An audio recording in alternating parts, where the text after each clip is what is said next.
Asante sana pia. My name is Duncan Maigua. I am the communications officer at CRECO. CRECO is Constitution and Reform Education Consortium. Oh, goodness. Yes. I want to be fired. I hope not.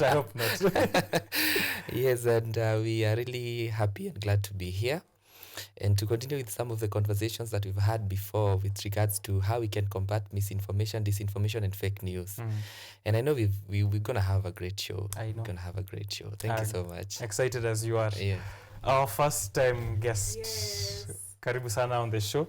Please have your mic and introduce yourself to our viewers, and then we get to know more of you. Okay. First of all, thank you so much for this opportunity. My name is Daisy Paris. I am a Digital Democracy Fellowship Fellow at CRECO. I have been a part of this program since July, and I'll graduate. I know for a fact that I'll graduate. No retakes. No retakes from...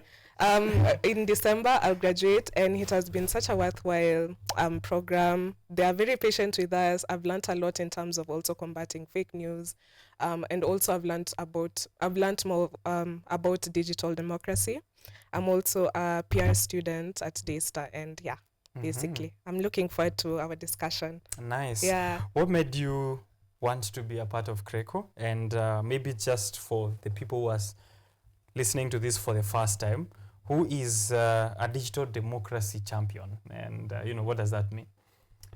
So initially what made me want to be a part of CRECO is, first of all, the fact that, I used to be a part of the Gen Z protests, especially the one at during June 25th.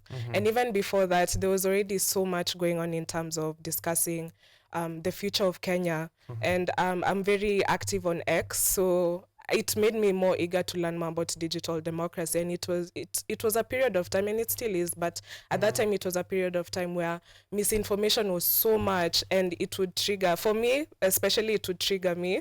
I was like, I used to be not as knowledgeable in terms of how to know whether this is fake news or not, so I would unknowingly share false information. So I believe a digital democracy champion is someone who is willing and open-minded to learn more about how to combat fake news, is willing to share or raise awareness in terms of combating misinformation and disinformation, to also share this kind of knowledge to their friends, family, and colleagues, everyone. And also the essence of teaching about civic education. That's important. Yeah. Yes. Right. Yeah. Duncan, I remember the first time we were having these conversations, the protests, as she's mentioned them, had not yet happened. We used to discuss about, moments where there might be fake news. What if this happens? How can we? What if that happens? What will we do? How will we receive information? And then, a few months or weeks later, a lot has happened in this country. And I feel like our conversations or our discussions started at a very good time. Yeah. It's like it was a precursor to what was needed to the weeks that followed, which are still on. I mean, there's still a lot happening in the political scene. Yeah. And it's been very important. I just wanted to note that. And, it's very good that CRECO is still on with that. Sure.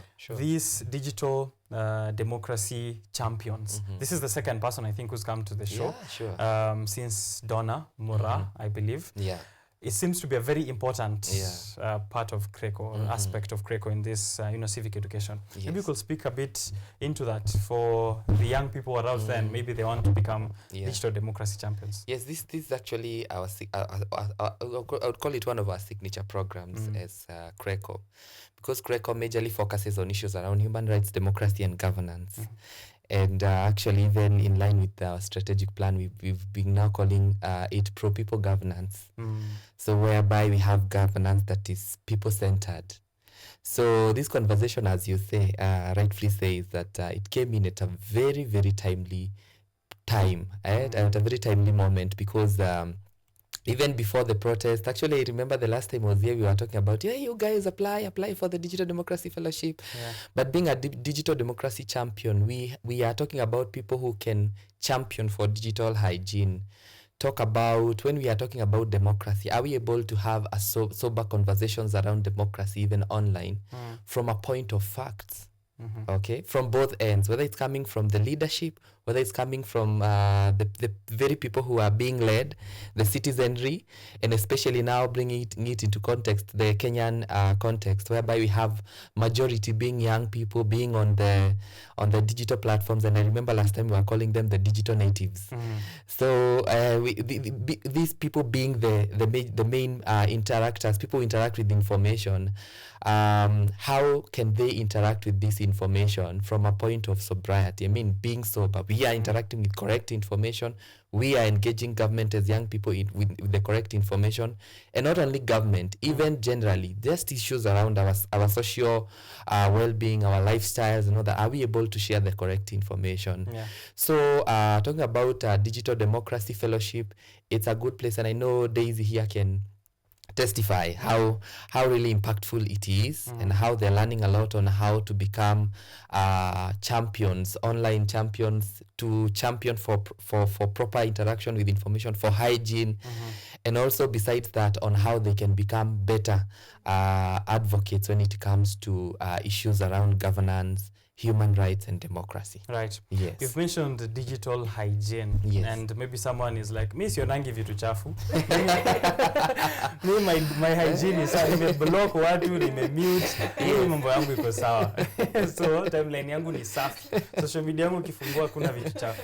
When we speak of digital hygiene, yes, maybe just a bit into that before we get into the main conversation. It's very important, by the way, Richard, that you asked that, because it's true. It's not about what we now call, okay, in as much as recently we've had, what I would call some sort of pornography being trending with regards to one of the foreign national. Yes, I don't know to go to that conversation. People have made fun about it. So a lot. But digital hygiene is not necessarily the kind of that things, avoiding such kind of stuff. But digital hygiene is when we have a proper flow of information. That is one. At CRECO, we always talk about access to information, where people can access information. But now as CRECO, we are going further to say, are you accessing the correct information, factual information? So when we talk about digital hygiene and being champions for digital hygiene, is you ensuring that when someone shares false information, you are able to flag it, you are able to debunk that and expose the hollowness of that kind of information, so that we have only the correct information online. Because you know, people who are educated and the young people who are educated, especially who are in the urban and the peri-urban, they are able to access and to know correct information. But there are people down there who do not know correct information, and they will carry false information, and they will carry it as gospel truth. So digital hygiene is ensuring that the only information that people can access online is correct information. And when it's false, flag it. Yes. All right. So that's digital hygiene for you. Yeah. Just look around, think for yourself, do you have digital hygiene as according to that definition? There's an urgency that people have when things are, are at high stakes. Yeah. So there's need to know something is happening. Impeachment ni kesho ama si kesho. Elections zimetoka aje, ameanguka ama hajaanguka. Washasema, washa announce, washaeka carpet. I mean, there's like that, sense of urgency. Whether it's during even COVID times, vaccine imetokea, ni pesa ngapi, tuende wapi, ni free huku. There's so much, there's that sense of urgency. Maybe just from that foundation, from your own POV. Why do you feel there is that urgent need for info during such times, when logically, if you were to sit back and look at it, it's like these are the times you need to completely avoid that, yeah? But there's that innate feeling to know or need to know. Why do you think that is? Thank you for that question. It's a very good question. I believe the urgency comes or stems from the sense of fear, panic, and anxiety. Because, for example, you've mentioned about the pandemic. The COVID-19 pandemic was very new to everyone. Like, it's something that it's in history. Like, it was very new to everyone. It affected millions of people all over the world, not just specific people. And people were panicking. They didn't know what to do next. They were also thinking or looking for remedies in terms of combating this virus. For example, people would share fake information on the fact that you can you can take cocaine, for example, to reduce the risks of having COVID-19, but that's absolutely false. Other false news was that the US government was the one who started COVID-19. Other information, false news, is that the Chinese government started the COVID-19, but it's false. However, the COVID-19 was first identified in Wuhan, China, but it does not mean that China, the government, the Chinese government were the ones who started the pandemic. So such information was circulating online, and people were very eager to get answers, to just finally know, okay, this is coming from this place, basically to pinpoint where this is coming from, because it was new to everyone. So I believe that this urgency comes from the sense of fear, panic, and anxiety, because yes, basically that. Yeah, I remember I almost actually fell for that. China has manufactured something. Yeah, me too. Also about 5G. Did you hear about the 5G? It's also false, guys. That, It is, yes. Yeah. Yeah, there's that fear and anxiety. It's like, let me just confirm. Actually, even at those moments of fear, it's not even just to allay your fears, it's just confirm. Like, I'm afraid they have done this. I just need to see that someone has said that indeed they have done that. Alafu mimi nitulie.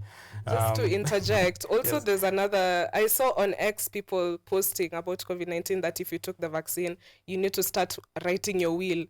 Now for me, I've taken all my vaccines, guys, so do I have a few days to live? Is that true? Where are those facts? So it brought a sense of panic. For me, I really panicked when I saw that people, even though there are so many memes on X, but some things you have to take it seriously. You can't tell me that I have a few months or years to live because I was prioritizing my own health. Yes. Right. So that's why there's need to receive that correct information or to filter and combat it. Because now imagine if someone who went to school, educated, the family is looking up to you, there's a whole community looking up to you, and then somehow you fall into this misinformation. Uipeleke mtu anti yako mwambie mimi nilikupewa vaccine, acha niandike ka will hapa sioni mambo ikiwa sawa. Pia aende spread to 300 people other kwa chama, wao waende waambie someone else. It becomes a problem which stems from just one bit of information. I think that's why, again, just to add on to why the young people should be at the forefront of this, you are both the strongest link and the weakest link. Because once you combat it, it means like there's a whole community which is now receiving the correct information. But once you fall victim to it, not just you, it's a whole lot of people behind you who will believe you because you already believed on their behalf. So during crises such as COVID-19 or such election cycles, why do you think misinformation spreads the fastest at these times? Maybe I can begin with Duncan because you've already answered this, and then we can get back to you. Why do you think it's during high-stakes moments that, again, we have the urgency, we've already known, we've gotten an answer on why there's that urgency, need to know immediately, but why does misinformation also spread the fastest? I thought the truth travels faster than the lie. No, actually, it's the opposite. It's the lie that travels a bit faster. Before even the truth ties its shoes. Yes, the latest. So, but the reason why, it's because we have very cheeky people, especially in our country, but generally online. The online community. We have people who are very interesting, but one of the reasons why that happens is because there is an urgency for answers. Very many people want answers. People are looking to know there is an impeachment, so how far with it? I remember there was a time I was somewhere with on a conversation, and the online community was engaging that conversation, and it's a conversation totally free from politics, a conversation that doesn't even revolve around politics at all, and someone just drops a comment, umefikisha happy impeachment ya Gachagua. Sasa out of nowhere, and then the whole conversation. So people are looking for answers. So for instance, if there is a specific conversation around a health conversation, people are seeking to get, what exactly are you saying? What exactly? And that's why we always talk about having a robust communications team when it comes to governance issues. People who can not propaganda, but communicate the facts and the truth. So people want answers. That's why now there are people who can take advantage. People we call bad actors. We've been talking about the economy of mis and disinformation, whereby we have people who gain and people who lose within the entire issue around misinformation. So there are bad actors, people who want to sell fear, or people who they're just opportunistics. Some of them actually want just to trend. They just want followers. So if they don't become controversial, then how are they going to get the followers? So they would rather take advantage of that and actually spread misinformation so that they can arouse interest. And now, I think now that this is where the gist is. The reason why they get the traction that they get, it's because they are able to appease the emotions of the people who are seeking this information. So there are people, they know very well, there are people who are against impeachment. There are also people who are for impeachment. So I can make content that really annoys the people who are against the impeachment so that they can get that information as the correct information. Or I can also make spread a specific information that will really appeal to the eyes and the emotions of the people who are for this impeachment. So that is how now people take advantage of that. It's actually simply the urgency to just get information. One of my lecturers, alikuwa anaitwa Dr. Kahura, taught me and told me that the difference between human and beasts is because human want to seek for more information, but beasts don't have the capacity to seek for more information. So human beings want to know, alafu then so that is why now there are always what we call bad actors who want to take advantage of such a space, and that is why now the lie will spread. Yes. Okay. Yes. Daisy. Yes. To pick it up from there, why does it spread so fast? Any other pointers? As Mr. Duncan has said, because people are urgent, they have that urgency to seek for answers, and also the fact that basically also with the older generation, I feel like they're more susceptible to false information, and it's very easy for them to believe anything that's there in online. And yeah, basically, I feel like Mr. Duncan has answered everything, Right. and also what I had in mind, you've responded to it effectively. Right. So basically, the urgency. Apart from COVID-19, Yes. what other high-stake moments could you point out, maybe especially relevant to the Kenyan context where misinformation and disinformation spread so fast? The Gen Z protests. I feel like it hits home for me because, yes, I'm a Gen Z, but also because I had the opportunity to experience what it was like to be on the ground, even though it was very scary. Like, I'm sorry, Mom, if you watch this, but yes, yes. I went to the Gen Z protests, but it was such a time where we were all united and everyone wanted just justice.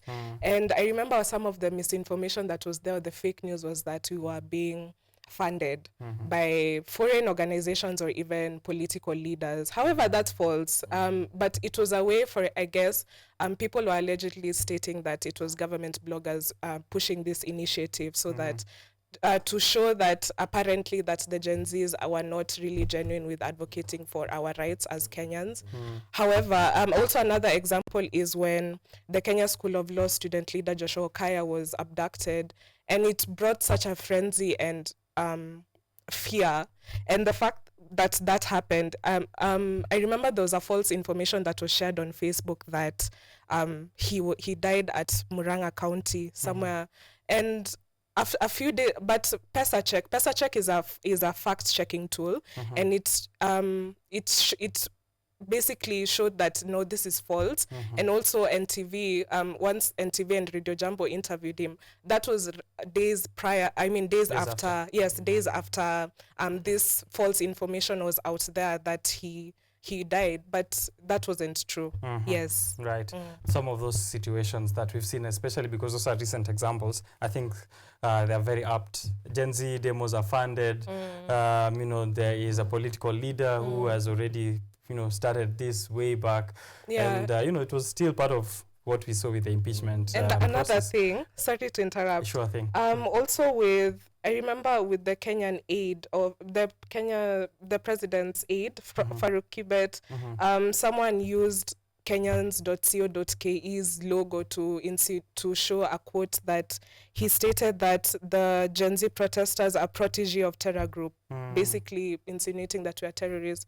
However, that brought so much anger among the youth that also unfortunately led to political leaders being targeted, such as him, and even their properties being targeted. And I feel like false information sometimes is spread just for you to believe, like you want it to be true that is happening.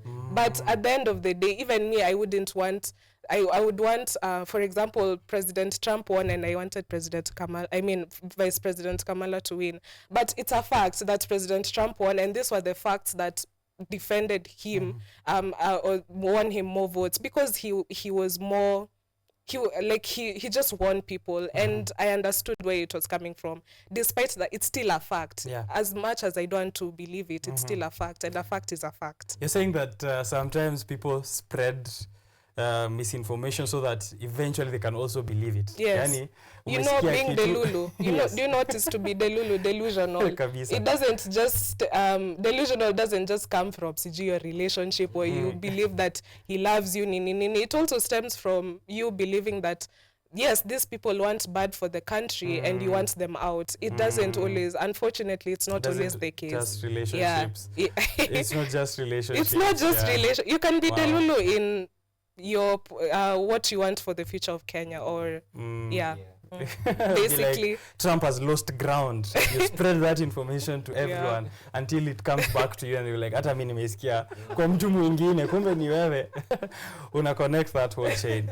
Duncan, I have a very unique scenario, which is sometimes when I'm in a group of people, kama vile tuko hivi watatu, and it's friends or like friends of friends and acquaintances, and someone blasts out some misinformation. So maybe you're having a conversation about politics, or maybe you're having a conversation about society, about anything really. And then an example is maybe someone says, Uganda, let me put a wild example. Daisy says, even in Uganda, they have like a lab where they're keeping, thousands of monkeys and they're experimenting and this and this. I'm telling you, mi nakwambia. So mi nakushow. So sometimes when I'm in that setting, and it's so outrageous, I don't comment. Like I just sigh. I'm like, this is so far. This person is way, way far in the deep end of fake news. I don't know how to fish them out from that situation. That's one. And two is because I have this fear of embarrassing other people. Which is, sitaki ni kukosoe, alafu ukue embarrassed mbele hawa watu wote. How do I deal with such a unique situation? Kwa sababu tunataka tusaidia watu combat fake news. But sometimes you get in a situation where even trying to correct someone or trying to tell them this is fake news you've believed for a long time could lead to a very serious argument, could lead to a very long back and forth, which is tiresome. How sometimes it's not even necessary, it's so fruitful at the end. How do we deal with such a scenario? There is this culture, Richard, before I even get to your question, but in line with what I just asked, is this Kenyan culture whereby Kenyans cannot admit they do not know. That's a big problem with the Kenyan people. Kenyans just know everything. And then man unasikia wanasema sina kushow. So Kenyans don't know to admit they do not know. In fact, actually that's what we as CRECO have been telling people. Wewe kama haujui. Please accept you do not know. Look for the correct information about something, and then don't just throw your own assumptions out there and just thinking that someone will be impressed by what you are just saying. Impressed that as well, yes. So you need to, that's why actually we've been telling people, and actually we know we've been using a slogan as CRECO. We've been saying stop, reflect, and verify. The stop thing, that stop word is really agitating.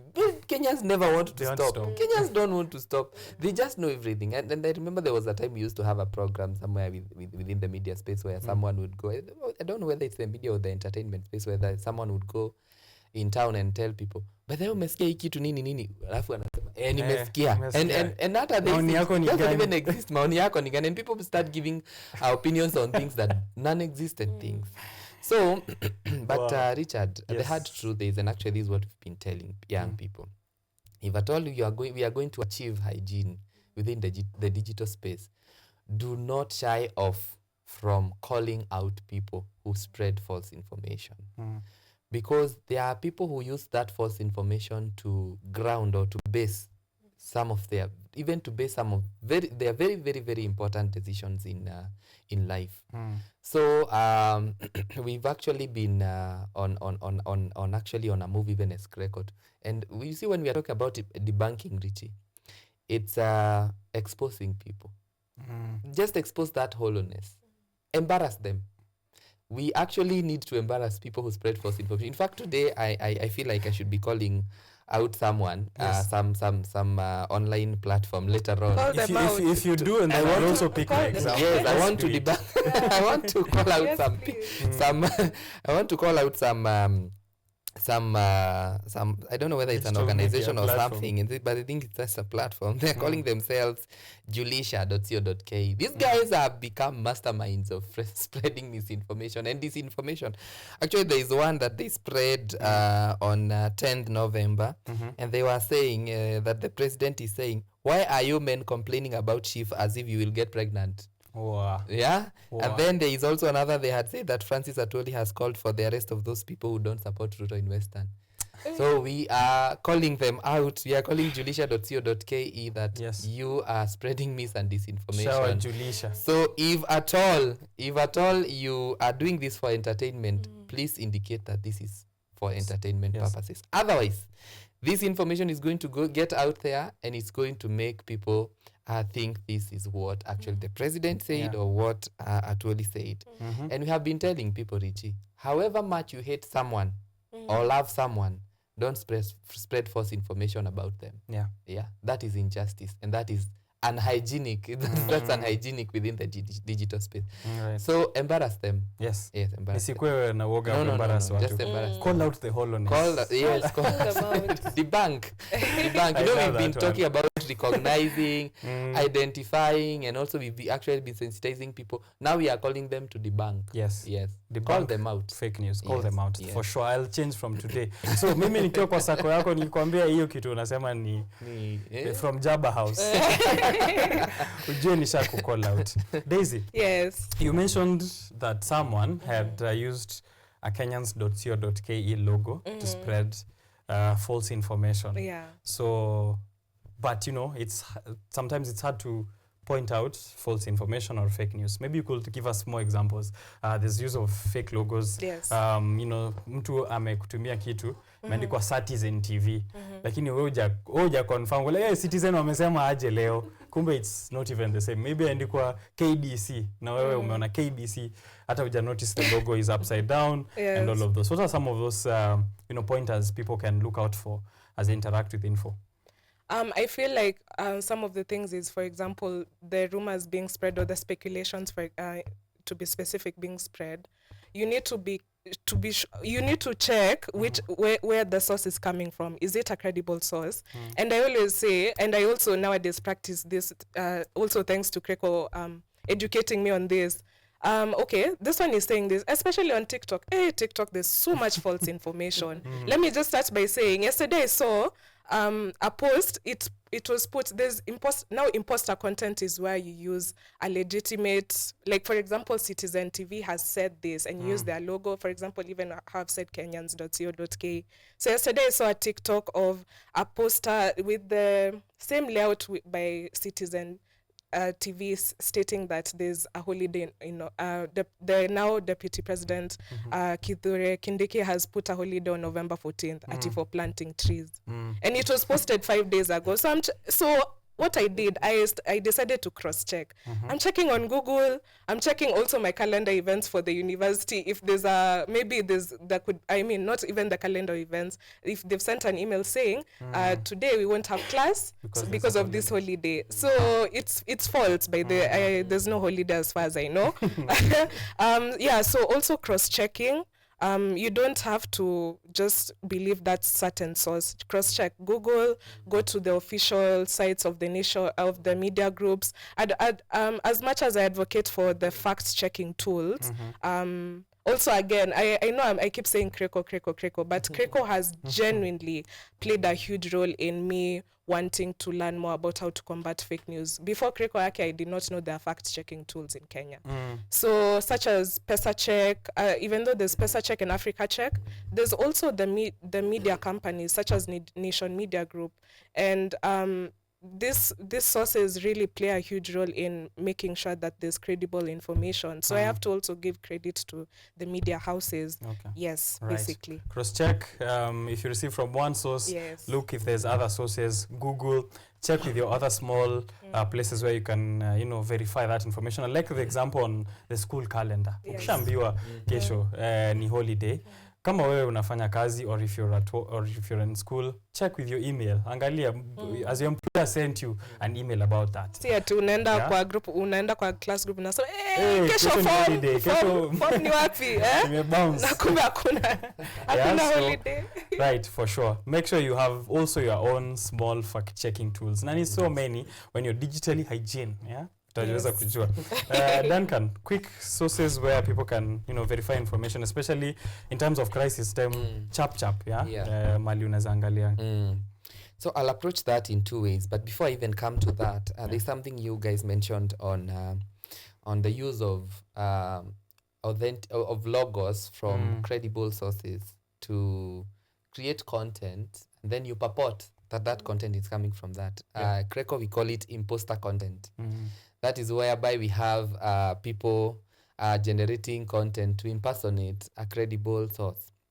So what we've been telling people is that in as much as even when you see that, sorry, my apologies, you need to make sure that you go to the specific organizations, to their handles, and confirm that this is exactly what they said, or this is not what this is not true. So, and actually, there's actually a number. There are actually a number of examples. Recently, actually, they've really been working. Bringing so many posts on X from the Kenyans.co.ke. We also have some from Nation Media, some from Citizen Digital, some from. I also suspect KUTV again. Definitely they also have them there. And we've been asking our questions on whether the media, again, the mainstream media, is still being able to play the role of gatekeeping, because information, there's a free flow of information online. And so even when we talk about cross-checking and also some of the ways we can do that, we're also talking about, because you see now the question is actually the speed. During crisis, it's fast-paced. It's fast-paced. So the question is, because mainstream media, actually, for any sober person who wants authentic information about something, we will go to mainstream media. Is it on KUTV? Is it on KUTV? We want to see. If it is not on KUTV, then we highly suspect it's not true. But again, we had a situation when we lost Kenya's CDF. Yes. Ogola. May he rest in peace. When we lost him, you see, mainstream media took, I think, how many hours? I think more than 4 or 5 hours. 4 or 5 hours for sure. Sure. To report the actual truth. But someone online had videos. Even videos, and with the correct information, actually facts, within a very short time. And that was very dangerous, even with for the steps and the progress that we've also been making, even as CRECO. Not dangerous, in the sense that that was the news was broken by some, but it's dangerous because what that speaks to the efforts to curb mis and disinformation is that if someone seated somewhere in their house can break news and can give factual news, then why should before the mainstream media, then why should we even check with them? Yes, why would we even check with them?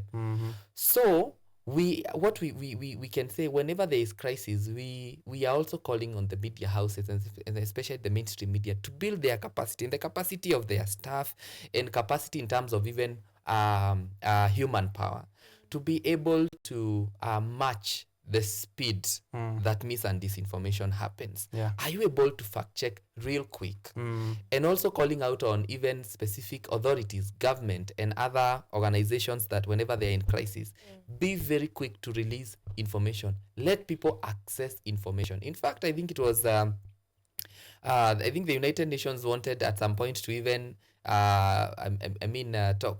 include internet as a basic need, as a basic right, besides food, shelter, and clothing, to also include internet, because people need access to information.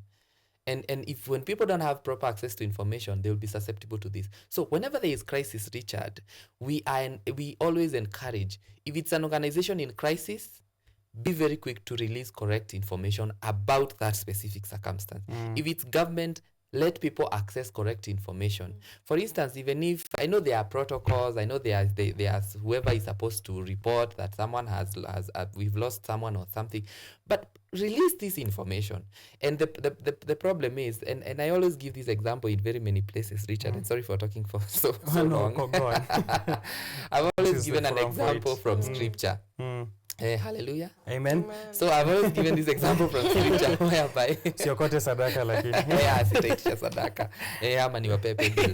But I've always given this example from scripture of a story whereby Jesus was saying that whenever a demon is cast out, it keeps hovering and checking whether the house that it left is occupied. When it realizes that the house is not occupied, it goes and comes with seven more stronger, more stronger two demons, and they come and occupy. This is the point that I'm trying to drive. The point is, if you deny people information, people exist. You create what we call an information gap in people. So when you create an information gap, there are people who will come to utilize that information gap. Yeah. So when people come to utilize that information gap, that's when now people will have an opportunity to spread the wrong information to these people. And when people have information gaps, they're actually going to pick up anything. When people are hungry, they tend to take junk. Yeah. They tend to, hiyo ndio siku nasikia KDF inanukia tu. Hiyo ndio siku nasikia, hiyo carrot tu kwa soko, hata vitunguu, they just smell nice. Hata nyanya mbichi tu, they just smell nice because you are hungry, you have emptiness. So we are saying, let mainstream media also match the speed of fake news when it comes to crisis. Release information if media is expecting and let media also tell people the truth. We've tried to speak to this specific government official. They have not given us correct info. They are yet to give us information, but we are still following up on this. But don't keep people in suspense. Don't keep people in suspense. They will actually spread misinformation around stuff. Unajua ninafikiria, unajua ninaona, unajua, and it will be false. Niliambiwa. Rafiki yangu anafanya kazi na rafiki yangu mwingine, rafiki yake kazini yake kwanza huko KDF. Na aliniambia kwanza nimesikia huko KDF by the way. Hivi ndio. Hadi lini. Also I want to call out my fellow media here in terms of crisis.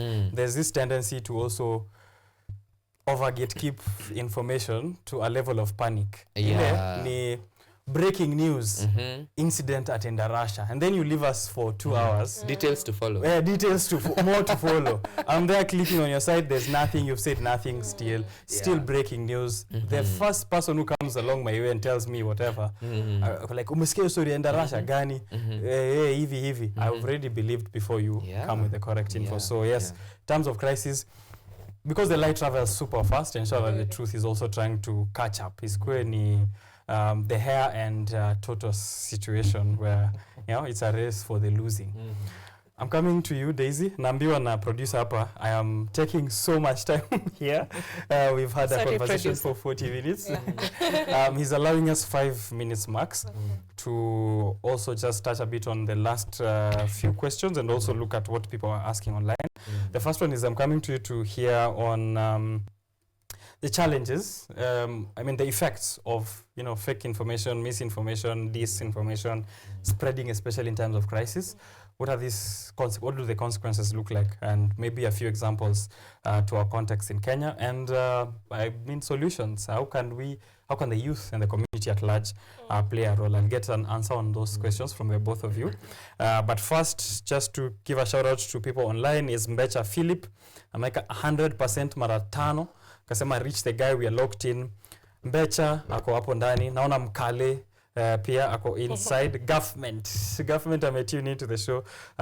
We are watching you. These are the team from the Vultures hockey club of Kenyatta University hockey's men's team. They went to the coast by the over the weekend. Congratulations to you guys. I heard you took 6 points. 2 wins 2 days in a row. Congratulations to the Vultures team, and thank you for watching the show and supporting as always. Guys, yes, Daisy. Yes. Consequences of this, and what role can the youth who are watching and the community at large play? So some of the consequences, I'd like to start by saying there are also so many, it's very common for job scams to be advertised.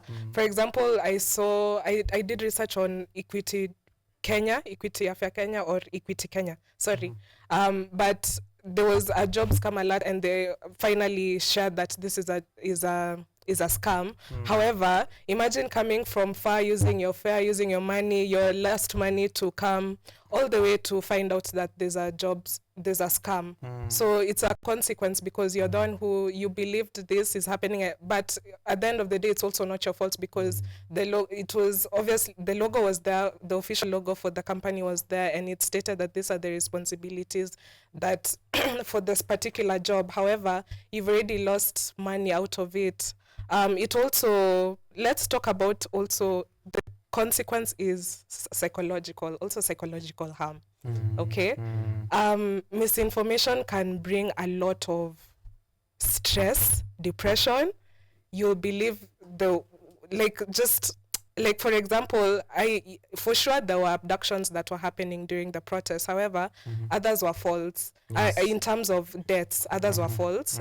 Let's say this person was abducted, and then you say that the person was found dead. For example, the case with the student leader from Kenya School of Law, Joshua Kaya, where someone posted on Facebook that he was found dead when it was actually not true.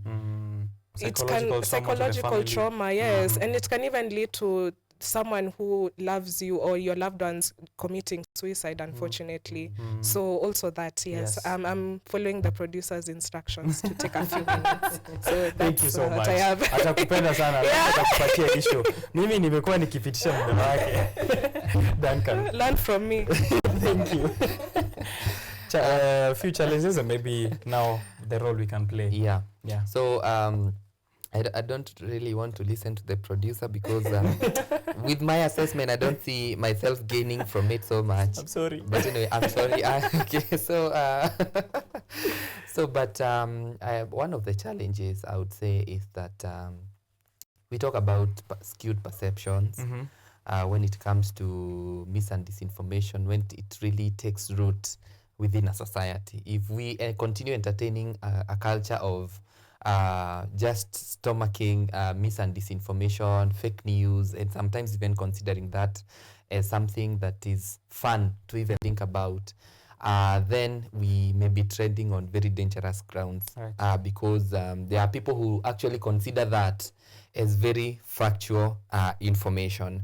So we are during crisis. What happens is that we have people finding themselves understanding situations differently, and especially when it comes to matters health, for instance. When it comes to, I think there's actually, Richard, another very important matter that we need to really talk about, and it's really contributing so much to femicide, which is also a thorn as we speak now. Yes. Even in the country, whereby we have so much misinformation around issues, relationships, and love, and all that. Even when there is a crisis, even when we've lost someone from femicide, from domestic violence, we still have people spreading mis and disinformation around the same situation. And there are people, there are young people, there are young minds who are learning and seeing what you are writing. There are people who are seeing what you are posting there. And if we are not careful, then it's going to really cost us even as a country. Yes. So what I can say is that I would call upon every young people out there, because as we said, we are the digital natives. Let us debunk, let us expose any form of mis and disinformation.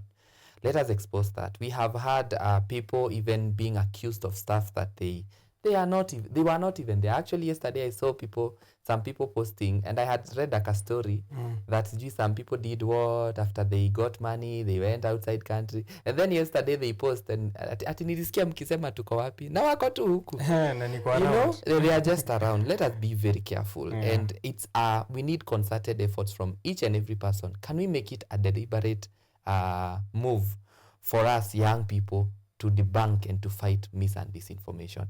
Let us be champions, all of